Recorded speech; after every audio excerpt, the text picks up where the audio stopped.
You know what really grinds my gears? When people say wrestling is predictable. When they claim the magic is gone. When they insist the current generation can't deliver those heart-stopping moments that make you jump off your couch and scream at your screen. Well, let me tell you something, if you missed what happened on Raw, you missed Dolph Ziggler absolutely demolishing Solo Sikoa in a way that nobody, and I mean nobody, saw coming. And before you keyboard warriors start typing that this was just another match, that it didn't matter, that Ziggler's washed up or that Solo's untouchable because of his bloodline connections, I need you to sit down, shut up, and let me exactly why you're dead wrong. This wasn't just a match. This was a statement. This was a reminder. This was Dolph Ziggler reaching into that bag of championship glory one more time and pulling out pure violence wrapped in technical perfection. This was the kind of performance that separates the legends from the forgettable, the icons from the also-rans, the showstoppers from the show fillers. Let me paint the picture for you, because if you weren't watching, you're probably scrolling through social media right now seeing the clips and thinking you know what happened. You don't. You have no idea what the energy was like, what the atmosphere felt like, what it meant to witness this unfold in real time. The anticipation in that arena was electric from the moment Ziggler's music hit. You could feel it through the screen, that undeniable buzz when something special is about to happen. The crowd wasn't just excited, they were hungry for something real, something authentic, something that would make them believe again. Solo Sikoa came out with that same intimidating presence, that enforcer energy that's been crushing everyone in his path for months. The guy who's been standing tall as the tribal chief's right hand, the muscle, the enforcer, the one who does the dirty work when it needs doing. The destroyer. The problem solver. The man who makes problems disappear with his bare hands. He walked to that ring like he was about to take out the trash, like this was just another name on his list, another veteran he was going to put in his rearview mirror on his way to bigger and better things. But here's what Solo and everyone else forgot, and this is crucial to understanding why what happened next was so monumentally important. Dolph Ziggler didn't become a two-time world champion, an intercontinental champion 6 times, a United States champion twice, and a tag team champion 5 times by being someone who just rolls over and accepts his fate. This man has been stealing shows for over 15 years. He's been in there with the absolute best this business has ever produced.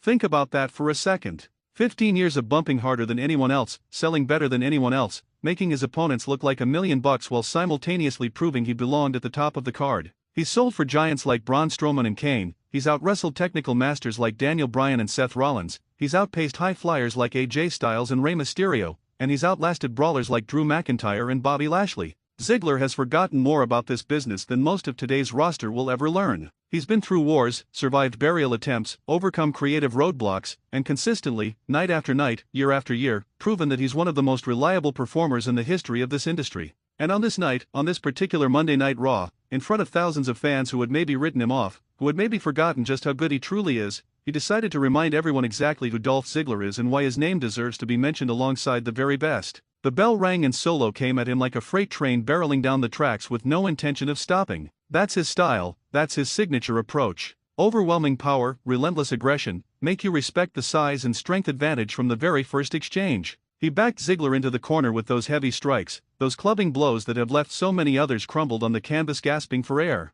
Each shot landed with sickening thuds that resonated through the arena. You could see Ziggler's body recoiling from the impact. The crowd got quiet for a moment. You could sense it, that collective holding of breath. Here we go again, another veteran getting run over by the new generation, another reminder that time waits for no one in this business. People were probably already mentally composing their tweets about how Ziggler should hang it up, how he can't compete anymore, how this was going to be embarrassing. But then something happened. Something beautiful. Something that reminded everyone why they should never count out a true professional. Ziggler ducked under a clothesline with that veteran instinct, that ring awareness that only comes from thousands of matches and countless hours of honing your craft. He hit the ropes with purpose and delivered a dropkick so picture perfect it could be used in training videos for the next generation of wrestlers learning the fundamentals. Both feet connected flush with Solo's chest. The impact was pristine. Solo stumbled backward. Just for a second. Just for a moment. His eyes widened slightly, a flash of surprise crossing his face. But that moment, that single heartbeat of hesitation, was all Ziggler needed to flip the switch and transform from potential victim to relentless predator.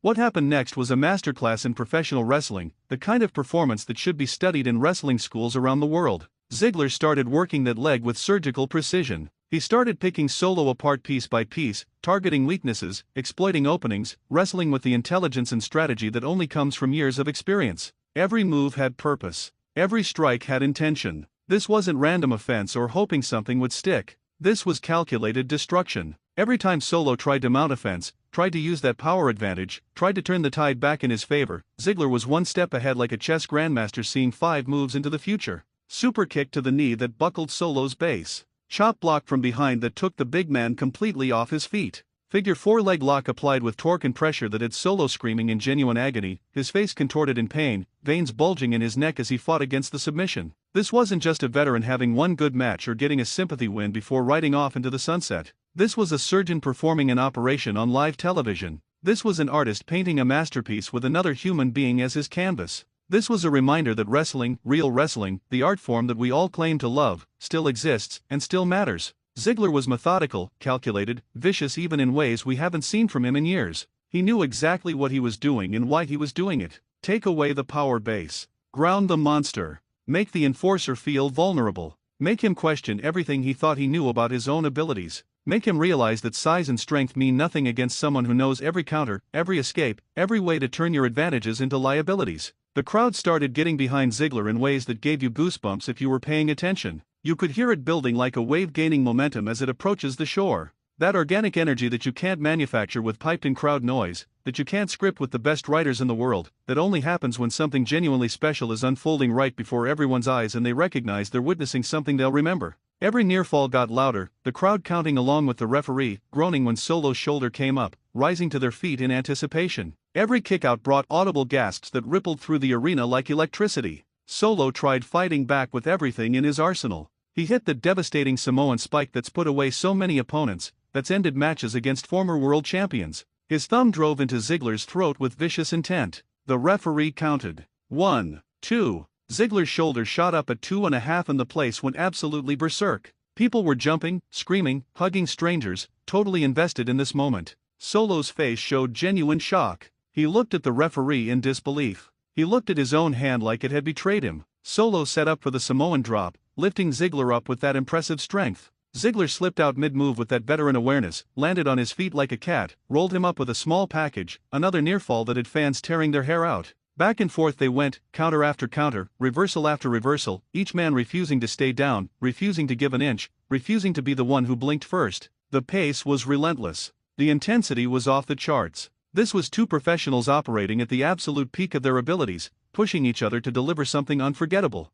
Then came the sequence that's going to be replayed for years, that's going to show up in highlight packages, that's going to define this moment in both men's careers. Solo went for another big strike, putting everything he had left into one final devastating blow meant to end this once and for all. Ziggler caught the arm mid-swing with lightning reflexes, twisted him around using Solo's own momentum against him, and delivered a super kick right to the jaw that echoed through the arena like a gunshot. You could hear the impact in the cheap seats. Solo's head snapped back. His eyes glazed over. His knees buckled. He was staggered, stumbling, trying to stay upright through sheer willpower alone. Ziggler didn't hesitate for even a fraction of a second. He knew this was his moment. He hit the ropes, building momentum, came back with the zigzag, jumped up, grabbed Solo's head, and drove that enforcer's face into that canvas with authority and conviction. The impact shook the ring. Solo's body went limp.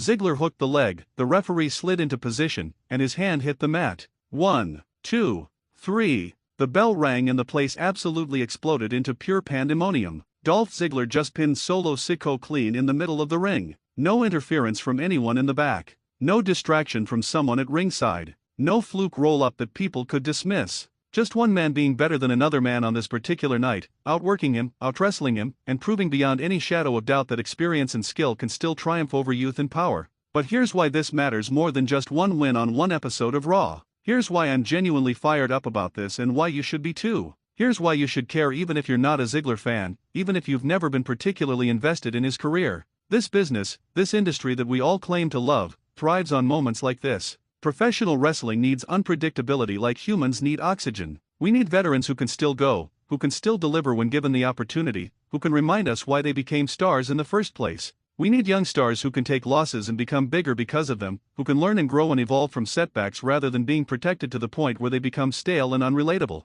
This match proved that talent and experience can overcome size and momentum when everything clicks. It proved that booking doesn't always have to follow the expected path, that we don't have to be able to predict every outcome before the match even starts. It proved that sometimes, just sometimes, we can still be surprised in the best possible way. It proved that wrestling can still make us feel something real, something genuine, something that transcends knowing it's predetermined entertainment. The aftermath was just as important as the match itself, maybe even more so in terms of long-term storytelling. Solo sat in that ring looking absolutely stunned, his face a mask of disbelief and confusion. Not angry. Not throwing a tantrum like a child who didn't get his way. Not flipping out and destroying everything in sight to get his heat back. Just processing what happened, sitting there in silence trying to comprehend how this outcome was even possible. That's the mark of someone who's going to learn from this experience, who's going to come back stronger and more dangerous, who just got a valuable lesson in humility that will serve his character development for months or even years to come. Sometimes losing is more valuable than winning if it's done correctly, and this was done absolutely correctly.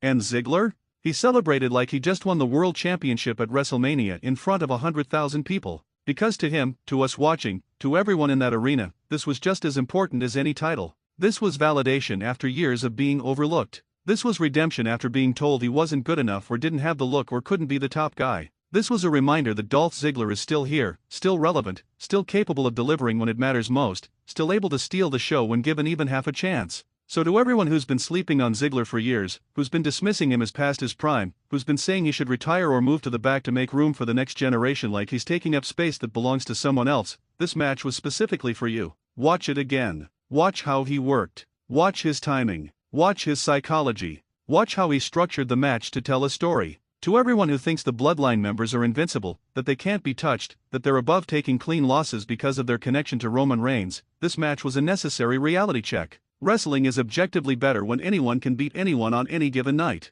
Wrestling is better when experience is valued alongside youth instead of being dismissed as irrelevant. Wrestling is better when we get matches like this that remind us exactly why we fell in love with this crazy, beautiful, frustrating, exhilarating business in the first place. This is what hooked us as kids. This is what keeps us coming back as adults. This is the magic we're always chasing. The question now burning in everyone's mind is, where does this go from here? Does Solo seek revenge in a rematch? Does Ziggler parlay this monumental victory into a bigger opportunity, maybe a championship program? Does this spark a longer feud that could steal the show for months and elevate both guys? Does the Bloodline get involved and make Ziggler's life miserable? I don't know the answers, and honestly, that uncertainty is what makes this exciting and worth following. What I do know with absolute certainty is that Raw delivered something genuinely special, something unexpected in the best way possible, something that's going to have people talking all week long and maybe even longer. If you missed it live, find the replay immediately. If you saw it, watch it again with fresh eyes. This is what wrestling should be at its core. This is the magic that never dies as long as we have performers willing to leave absolutely everything in that ring. Dolph Ziggler just reminded the entire world that he's still got it, and Solo Sikoa just learned a lesson that's going to make him even more dangerous and compelling moving forward. That's a win for everybody involved. That's how you build stars on both sides of a match. That's how you create moments that matter and resonate beyond just one night. Now get in the comments and tell me I'm wrong. Tell me this didn't matter. Tell me Ziggler's washed. Tell me Solo's momentum is killed. I'll be here waiting to respond to every single one of you because this conversation is just getting started and I'm ready to defend this match all